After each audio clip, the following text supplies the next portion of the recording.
जम्मू में बात की जाए, आपकी बात की जाए, रमन बल्ला है, लखचौधरी लाल सिंह हैं, ताराचंद जी हैं, तो क्या कश्मीर से ही हमेशा कांग्रेस का चेहरा रहेगा? रमन भल्ला जी को भी बनाया, वर्किंग प्रेसिडेंट दो बना दिए और एक आपने कश्मीर से दे दिया। या जम्मू में ऐसा कोई नेता काबिल नहीं है जो हर बार कांग्रेस का चेहरा कश्मीर से क्यों होता है, जम्मू से क्यों नहीं होता? यूके सानी नहीं बन सकते जम्मू कश्मीर का चेहरा, अपने कांग्रेस का चेहरा नहीं बन सकते? रमन बल्ला को आपने वर्किंग प्रेसिडेंट बना दिया, ताराचंद को आपने आपने वर्किंग प्रेसिडेंट बना दिया, लेकिन चेहरा एक बार फिर से कश्मीर से। मेरा स्टेचर इतना नहीं है कि मैं करा साहब का मुकाबला कर सकूं। आप मंत्री रहे हैं, उनकी पास हिस्ट्री बता दी आपको कि भी करा साहब ऐसे। चलिए अब अपनी पास हिस्ट्री बता रहे, लोग जनता जान जाते हैं कि आपकी कांग्रेस में हिस्ट्री क्या है। मेरी हिस्ट्री देखी जाए तो बहुत पुरानी है, मैं तो 81 से आप 81 से हैं और वो 8 सालों से हैं, वो 8 सालों से कांग्रेस में है, लेकिन आप 81 से हैं। नमस्कार, द पब्लिश्ड में आप सभी का स्वागत और मैं हूं वरुण शर्मा। विधानसभा चुनावों की घोषणा होते ही तमाम राजनीतिक पार्टियां अपने अपने तरीके से चुनाव प्रचार में जुट चुकी हैं। कांग्रेस की बात की जाए तो कांग्रेस में अब नई रणनीति जो है वो तैयार होती हुई दिख रही है। कल राहुल गांधी के साथ साथ कांग्रेस के राष्ट्रीय अध्यक्ष मल्लिकार्जुन खड़गे जो हैं वो जम्मू कश्मीर के दौरे पर आने वाले हैं। इस पर बातचीत करने के लिए मेरे साथ योगेश सानी जी हैं, जो कि कांग्रेस के सीनियर नेता हैं और पूर्व में मंत्री भी रह चुके हैं। सानी साहब, पहले तो स्वागत करना चाहूंगा। Thank you Varun ji.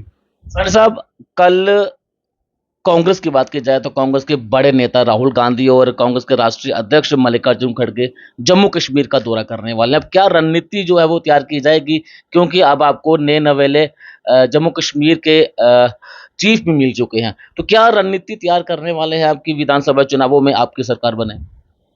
अभी तो आज जस्ट हमारे जो नए अध्यक्ष बने हैं करा साहब, उन्होंने आज ऑफिस का चार्ज संभाला, ऑफिस में आए बैठे हैं, उनकी अच्छी रिसेप्शन दी और ख़ास करके हम लोगों ने कोई मैसेज नहीं किसी को दिया था कि ऐसे वो आ रहे हैं देखिए, और जिस तरीके से उनका स्वागत हुआ और हर तरफ से लोग आए, हर कम्युनिटी से, हर वर्ग से लोग आए और हर इलाके से लोग आए, पूरे जम्मू प्रोविंस से, तो बड़ा अच्छा रिस्पांस मिला। और कल राहुल जी एक दिन के दौरे के लिए, 2 दिन के दौरे के लिए जम्मू कश्मीर की स्टेट में आ रहे हैं। कल उनका दौरा जम्मू में है, प्रोविंस में, और परसों वो कश्मीर वैली में, श्रीनगर वैली में जाएंगे। तो जहाँ तक खबर है कि वो इंटरेक्शन करेंगे हमारे जो जम्मू प्रोविंस के जितने भी सीनियर लीडरशिप है और युवा हैं, महिलाएं हैं, उनसे इंटरेक्शन करेंगे, उनसे बातचीत करेंगे भी कैसे इलेक्शन प्रोसेस में हम लोगों को जाना। कितनी सीटें पर चुनाव लड़ने जा रही है प्रदेश कांग्रेस कमेटी जम्मू कश्मीर की?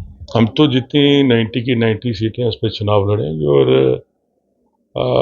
बाकी जो लाइक माइंडेड पार्टीज हैं उनके साथ भी बातचीत चल रही है, तो उसके बारे में तो अभी हम कुछ कह नहीं सकते, ये तो ज़्यादा हमारे अध्यक्ष ही बताएंगे, लेकिन प्रोसेस पे है अभी।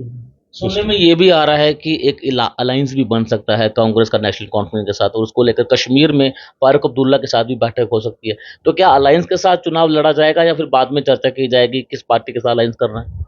देखिए, ये जितने भी लाइक माइंडेड पार्टीज हैं, चाहे पीडीपी थी, चाहे नेशनल कांफ्रेंस थी, चाहे पैंथर पार्टी थी, ये सभी इंडिया अलायंस का हिस्सा थे। तो ऑलरेडी इंडिया अलायंस के ये साथी हैं हमारे राष्ट्रीय राजनीति में, और यहाँ स्टेट में जो बातचीत अभी अंडर प्रोसेस है, अगर अलायंस हुआ तो वो भी अच्छा हमारे लिए है।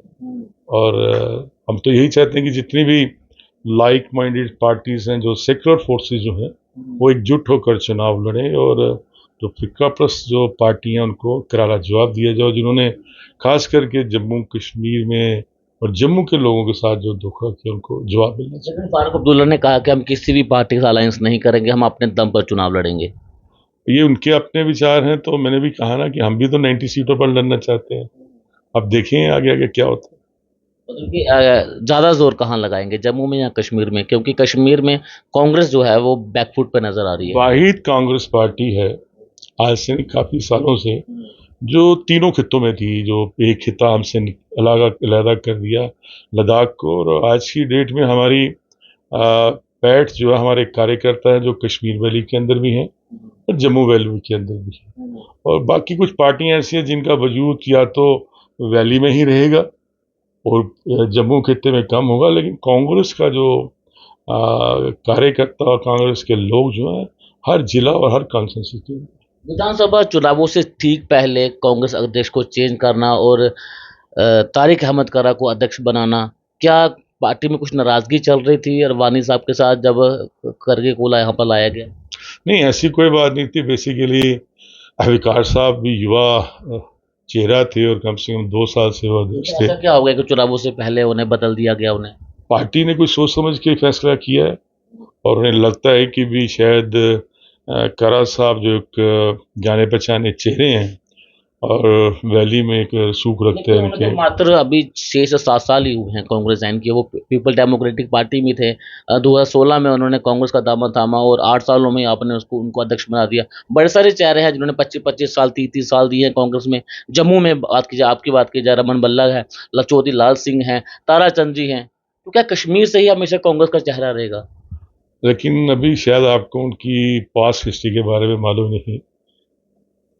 करा साहब ऐसे खानदान से ताल्लुक़ रखते हैं जिनके रिलेटिव जो है, जो बड़ी क्लोज रिलेटिव सादिक साहब यहाँ के हमारे कांग्रेस के सीनियरिटी के तौर पर उन्हें अध्यक्ष बनाया गया। क्योंकि वो कांग्रेस के चीफ मिनिस्टर रहे हैं जम्मू कश्मीर में, हमारे जम्मू कश्मीर है, और ये पॉलिटिकल फैमिली से बिलोंग करते हैं खास करके। और पिछले 9 वर्ष से ये हमारे कांग्रेस के अच्छे पद पे हैं। और ख़ास करके मैं इनके बारे में ये चीज़ बताऊं कि भी कोई पॉलिटिशियन जो राजनीति में आता है वो किसी न किसी ओहदे पे बैठना चाहता है, चाहे वो एमएलए हो चाहे वो एमपी हो।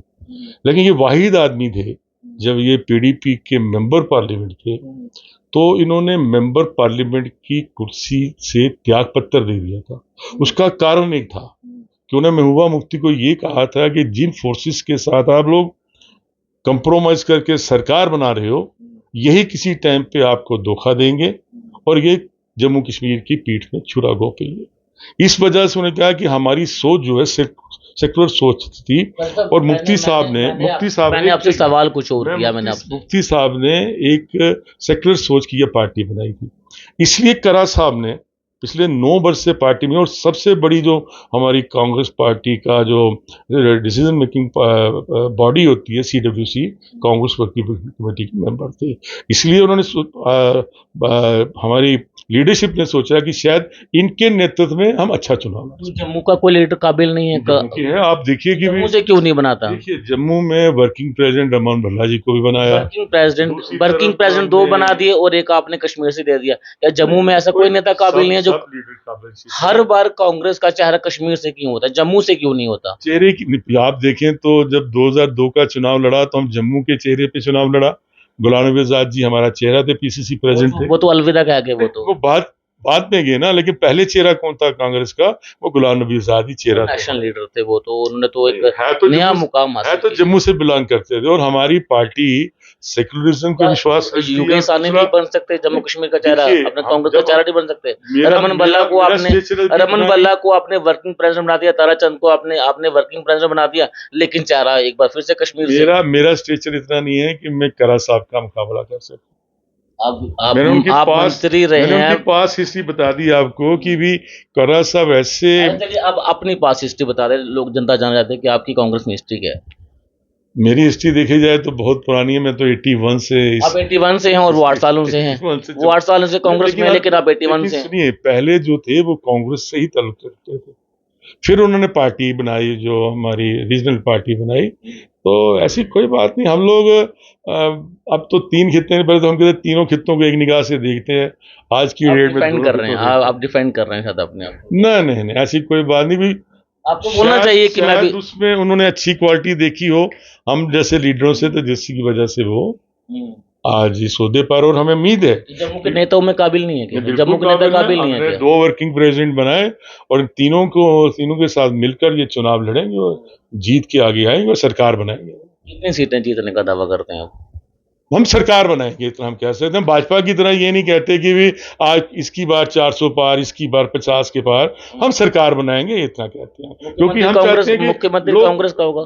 लोग चाहते हैं कि सरकार जो है वो जो है सेकुलर पार्टी की सरकार बने और लोगों के काम। जिस वजह से लोग आज परेशान हैं कि ना नौकरियां मिल रही हैं, ना जमीनें, हमारे बाहर के लोग हट रहे हैं, लैंड माफिया यहाँ पर आ चुका है बाहर से। आप सेक्रेटरीट में चले जाओ तो आपको जम्मू कश्मीर का कोई भी बड़ी बड़ी पोस्टों पर नजर नहीं आएगा, आपको सब यूपी और बिहार के लोग नजर आएंगे।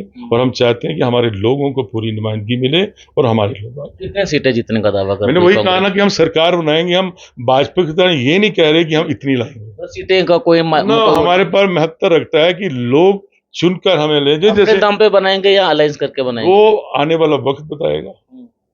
हम तो क्या है, हम सरकार बनाएंगे। चेहरा जम्मू से होगा कि कश्मीर से होगा? चेहरा पार्टी मेजॉरिटी जिसकी आएगी वो फैसला करेगी। जैसे महाराष्ट्र में जो हमारी अलायंस है, उन्होंने भी कहा कि जो सबसे ज्यादा सीटें लेके आएंगे वो बनेगी। अगर अलायंस होगा जिसकी ज्यादा सीटें आएंगी वो बनेगा। अगर अकेले दम पर हम जीत के आए तो हम सरकार बनाएंगे। बहुत बहुत शुक्रिया। Thank you so much.